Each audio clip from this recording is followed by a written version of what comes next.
3 gram सोने, 12 बार चांदीसह 3,000 रुपये रोकड लंपास।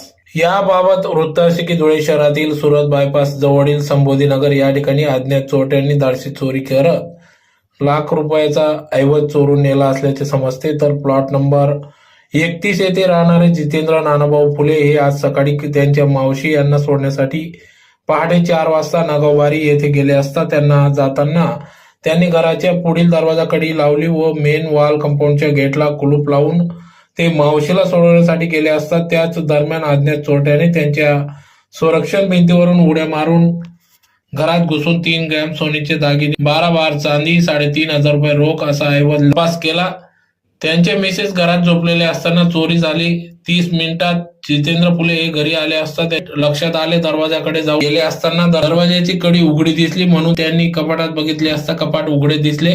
तर कपाटातून 3 ग्रॅम सोन्याचे दागिने, 3 ग्रॅम सोने, 12 बार चांदी व 3,000 रुपये रोकड असे लंपास चोरट्यांनी कपाटातून चोरी केली असल्याचे निदर्शनास आले।